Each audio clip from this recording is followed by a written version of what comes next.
সবাইকে প্রীতি ও শুভেচ্ছা জানিয়ে শুরু করছি বাস্তব ভৌতিক গল্প নিয়ে হরর নাইট 24 এর প্রথম পর্বে। আপনি যদি ভয় পেতে চান তাহলে এই ভিডিওগুলি আপনার জন্য, কারণ আমাদের এই চ্যানেলের সমস্ত ঘটনাই বাস্তবতার সাথে মিল রেখে তৈরি করা। আজও আমরা হাজির হয়েছি এমন একটি বাস্তব ঘটনা নিয়ে, যে ঘটনাটি ঘটেছে প্রত্যন্ত এক গ্রামে। নিরাপত্তার সাথে সেই ব্যক্তি বা স্থানের নাম আমরা প্রচার করছি না। গ্রামে ছিল এক তান্ত্রিক বা ফকির, যে মানুষের বাড়ি বাড়ি গিয়ে জিন ছড়াতো। সেই ফকির বা তান্ত্রিক তার নিজের ক্ষমতাকে বৃদ্ধির জন্য সে একটি ফন্দি আঁকল। সে বুঝতে পারে মন্দিরের কালীর মূর্তির মাথা থেকে যদি সিঁদুর আনা যায়, সেই সিঁদুর দিয়ে অনেক ধরনের কাজ করা যায় এবং অনেক উপরন্ত শক্তিকে নিজের বশে আনা যায়। কিন্তু সেই সিঁদুর আনতে হবে কোনো অবিবাহিত বা কিশোর অপ্রাপ্ত বয়স্ক কোনো ছেলেকে দিয়ে। কিন্তু তান্ত্রিক নিজে বিবাহিত থাকায় সে কাজটি তিনি করতে পারছিলেন না, যার কারণে তিনি চেষ্টা করলেন কোনো এক কিশোর কিংবা অবিবাহিত ছেলের দ্বারাই কোনো মন্দিরের কালীর মাথা থেকে সিঁদুর আনার জন্য। কিন্তু তার কথায় কেউ রাজি হলো না। অনেক কিশোরকে তিনি প্রস্তাব দিয়েও রাজি করাতে পারেননি, কারণ সেই সিঁদুর আনতে হবে মধ্যরাতে। দীর্ঘদিন কেটে যায়, কিন্তু তান্ত্রিকের আর মনের আশা পূরণ হয় না। এখন অবিবাহিত কোনো পুরুষ, অপ্রাপ্ত বয়স্ক কোনো কিশোর কেউই রাজি হয় না মধ্যরাতে গিয়ে কালীর মাথা থেকে সিঁদুর আনার জন্য।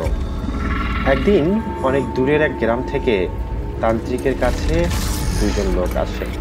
তারা সম্পর্কে বাবা ছেলে। বাবা তার ছেলেকে নিয়ে এসেছেন তান্ত্রিকের কাছে ঝাড়ফুঁক করানোর জন্য, কারণ তার ছেলে ঘুমের মধ্যে অনেক আজে বাজে স্বপ্ন দেখে এবং রাতের বেলা একা একা রাস্তা দিয়ে হাঁটলে কেউ তার পিছু হাঁটে অথবা সে কান্নার আওয়াজ শুনতে পায়। এই ধরনের ঘটনার জন্য তিনি তার ছেলেকে তান্ত্রিকের কাছে নিয়ে আসেন। তান্ত্রিক সব ঘটনা শুনে বললেন এটি বদ জিনের আচর। এটা ছাড়াতে গেলে তাকে কালীর মাথার সিঁদুর আনতে হবে। এ কথা শুনে ছেলেটির বাবার চোখ কপালে উঠে গেল। হিন্দুদের মন্দিরে গিয়ে কালীর মাথা থেকে সিঁদুর আনা চারটিখানি কথা নয়। তারপরেও ছেলেকে বাঁচাতে বাবা বলে উঠলেন, যদি আমি আমার ছেলেকে সাথে নিয়ে যাই কোনো কালী মন্দিরে এবং সেই মন্দিরের কালীর মাথা থেকে যদি সিঁদুর নিয়ে আসি, তাহলে কি হবে?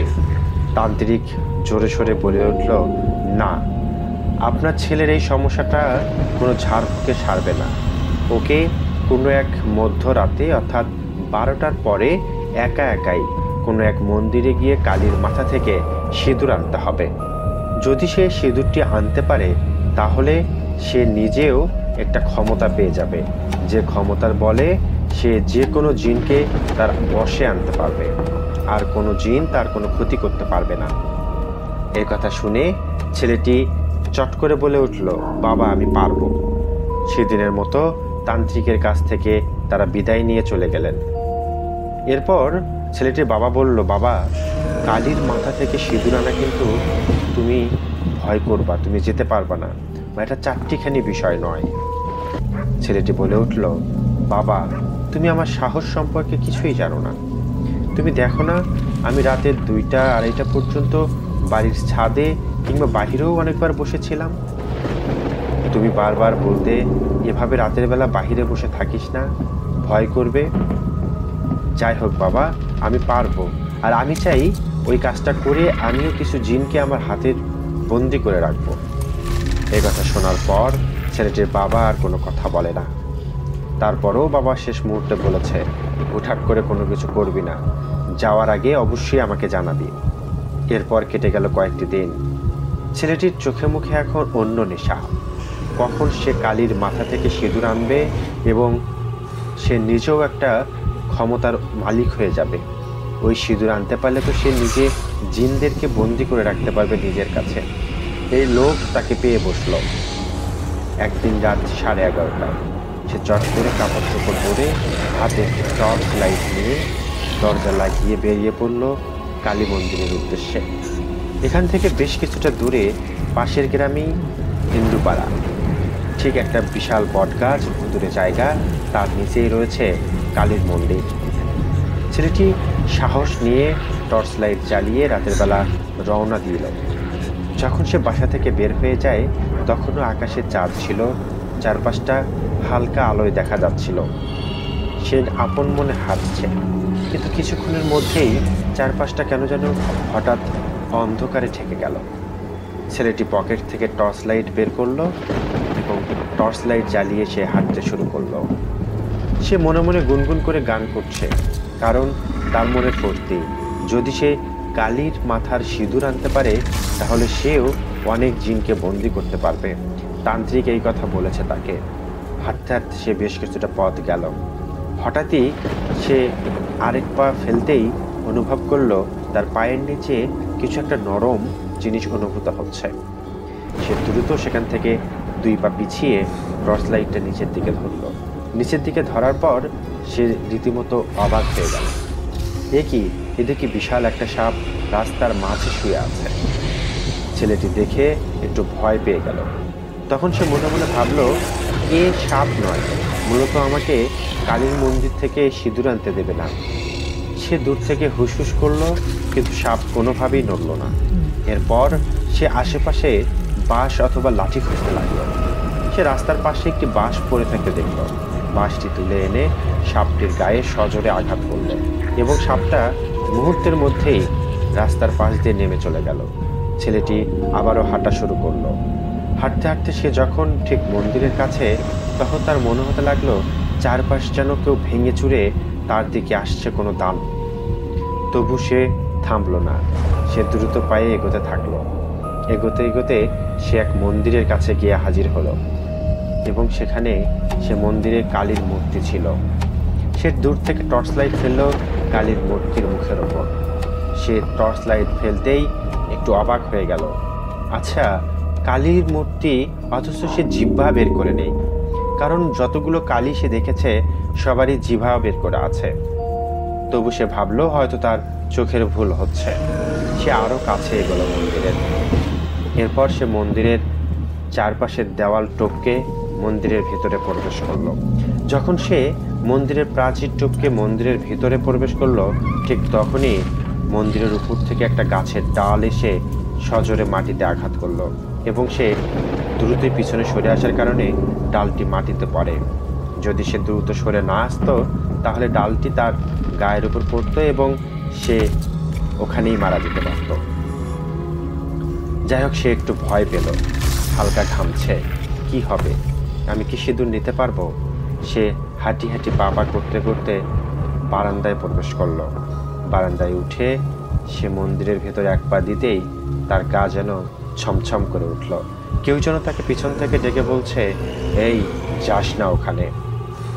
তবু সে পিছনের দিকে না তাকিয়ে সাহস করে এগিয়ে গেল এবং সে এগিয়ে যাওয়ার পর কালীর কাছাকাছি যেতেই সে সিদ্ধান্ত নিল, যত দ্রুত পারা যায় এর মাথা থেকে সিঁদুর নিয়ে আমাকে চলে যেতে হবে। পকেট থেকে সে তার কৌটাটি বের করলো সিঁদুর রাখার জন্য। কালীর মূর্তি যত বড়, সেও তত বড়, তাই খুব বেশি ব্যাগ পেতে হলো না কালীর মাথায় হাত রাখার। সে যখনই কালীর মাথায় হাত দিতে গেল, ঠিক তখনই সে খেয়াল করলো কালীর মাথাটি উপরের দিকে উঠছে। সে রীতিমতো ভয় পেয়ে গেল। তার গলা গেল শুকিয়ে। কিন্তু সে হাত দিয়ে ধরার চেষ্টা করছে, কিন্তু কোনোভাবেই সে সেই কালীর মাথাটি ধরতে পারছে না। তখন সে ভাবলো, হবে না, কালী যে মাটির ঢিপির উপর দাঁড়িয়ে আছে ঠিক সেই ঢিপিতেই আমাকে উঠতে হবে, তা না হলে তো আমি কালীকে হাতও পাচ্ছি না। তখন সে কি করলো, সে নিজেই কালীর মূর্তি যে ঢিপির উপরে রাখা আছে সেই মাটির ঢিপির উপরে উঠে দাঁড়ালো। দাঁড়ানোর পর সে তার 1 হাত অর্থাৎ ডান হাত কালীর মাথার দিকে এগিয়ে নিয়ে গেল এবং সে মাথাটা তার কাছাকাছিই ছিল। মাথায় হাত দিতেই যেন সে বিদ্যুৎ শক খেয়ে গেল। তাকে সজোরে কে যেন ধাক্কা মেরে মেঝেতে ফেলে দিল। সে মেঝেতে পড়ার পর টর্চ লাইট জ্বালিয়ে কালীর মুখের দিকে ধরল।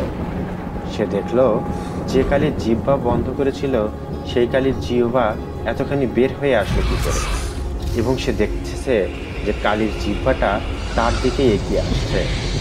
রীতিমতো 8 থেকে 10 হাত লম্বা হয়ে যাচ্ছে জিহ্বা। সে এটি দেখার পর প্রচণ্ড ভয় পেয়ে গেল।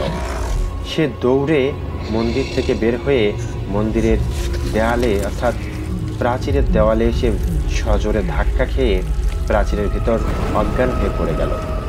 যখন তার জ্ঞান ফিরল তখন চারপাশে ফজরের আজান পড়ছে। সে চোখ খুলতেই দেখে মন্দিরের ভিতর কালীর পিছন থেকে একটা সাদা আলো জ্বলছে।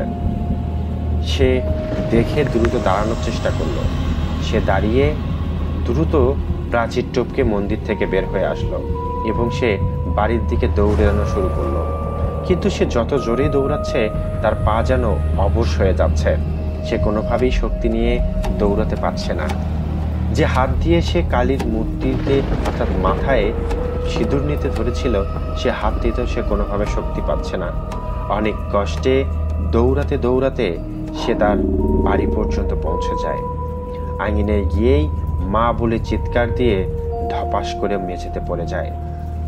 ঘর থেকে তার বাবা মা বের হয়ে আসে। বের হয়ে এসে চিল্লাচিল্লি করছে, আমার ছেলের কি হলো? চিল্লাচিল্লিতে আশেপাশের আরো লোকজন জড়ো হয়ে যায়। ছেলেটির দুই পা ভাঁজ হয়ে উপরের দিকে আছে। অনেকেই সোজা করার চেষ্টা করছে কিন্তু কোনোভাবেই পা সোজা হচ্ছিল না। আবার যে হাতটি দিয়ে অর্থাৎ ডান হাতটি দিয়ে কালীর মাথা থেকে সিঁদুর নেওয়ার চেষ্টা করেছিল সেই হাতটিও বাঁকা হয়ে আছে। মুখ দিয়ে সাদা ফেনা উঠে ভরে গেছে। ছেলেটির বাবা দ্রুত এলাকার ইমামের কাছে ছুটতে লাগলেন। ইমামের কাছে গিয়ে ইমামকে ধরে নিয়ে আসলেন তার বাড়িতে। আসার পর ইমাম সাহেব অনেক ঝাড়ফুঁক করলেন। কিছুক্ষণ পর ছেলেটি নিস্তেজ হয়ে মেঝেতে পড়ে রইল। প্রায় 1 ঘন্টা পর ছেলেটি চোখ মেলে তাকালো এবং সে বলল, আমি কোথায়? তখন তার বাবা মা পাশ থেকে বলল, তুমি বাড়িতে, কিন্তু তোমার কি হয়েছিল? তুমি কোথায় গিয়েছিলে? ছেলেটি তখন বলল, আমি কালীর মাথার সিঁদুর আনতে গিয়েছিলাম এবং সেটি আনতে গিয়ে যে ঘটনাগুলো ঘটেছে সব কিছুই সে খুলে বলল। সব কিছু খুলে বলার পর হুজুর সাহেব তাকে ঝাড়ফুঁক করে তাবিজ দিয়ে গেলেন। কিন্তু তারপর থেকেই মাঝে মধ্যেই ছেলেটি অজ্ঞান হয়ে পড়ে যেত, মুখ দিয়ে ফেনা উঠত, কিন্তু সেই ফেনা ছিল লাল রঙের, অর্থাৎ কালীর মুখ যেমন লাল ঠিক তেমনি তার মুখেও লাল রঙের ফেনা উঠত। এটা নিয়ে অনেক চিকিৎসা, অনেক কবিরাজ, অনেক ঝাড়ফুঁক করা হয়েছে কিন্তু কোনো কাজই আসেনি। এরপর বেশ কিছুদিন কেটে গেল। শহরের বড় ডাক্তার দেখানো হলো, কোনোভাবেই কোনো কিছু হচ্ছিল না। ছেলেটি দিন দিন তার পায়ের শক্তি হারিয়ে ফেলছিল, হাতেও সে পুরোপুরি শক্তি পাচ্ছিল না। প্রায় 5-6 মাস পর ছেলেটি উন্মাদ হয়ে গেল। পরিবারের কাউকেই চিনতে পারল না, এমন এলাকাবাসী কেউ না। তারও কিছুদিন পর একদিন হঠাৎ ছেলেটির মরাদেহ ঘরের ভিতর পাওয়া যায়। ছেলেটির পোস্টমর্টেম রিপোর্ট দেখায় ছেলেটি বিষ পানে আত্মহত্যা করেছে। কিন্তু আশ্চর্যের বিষয়, ছেলে বিষ পাবে কোথায়? ঘরে কোথাও বিষ ছিল না, আর সে পায়েও তেমন শক্তি ছিল না যে সে হেঁটে গিয়ে কোথাও থেকে বিষ কিনে আনবে। আর যদি এনেও থাকে তার তো হাতেও শক্তি ছিল না যে সেটা খুলে সে পান করবে। তাহলে বিষ পানে সে আত্মহত্যা করে কিভাবে? তার মৃত্যুর এই ধোঁয়াশায় রয়ে গেছে। অনেকেই বলছে যে এটি কোনো জিনের কাজ কিংবা কালী তাকে মেরে ফেলেছে। পরবর্তীতে ওই তান্ত্রিকের বিরুদ্ধে অভিযোগ দায়ের করা হয়। এই তান্ত্রিক নিজের ক্ষমতা হাসিলের জন্য এরকম কিশোর, অপ্রাপ্তবয়স্ক এবং অবিবাহিতদেরকে ব্যবহার করে থাকেন। পরবর্তীতে তান্ত্রিককে পুলিশ গ্রেপ্তার করে এবং তার মামলা এখনো কোর্টে চলমান।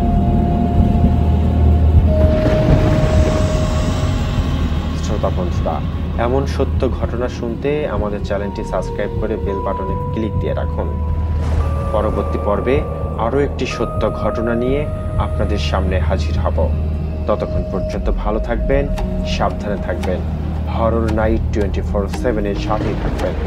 আর যেখানেই অস্বাভাবিক কিছু দেখবেন একটু সাবধান হবেন। শুভরাত্রি।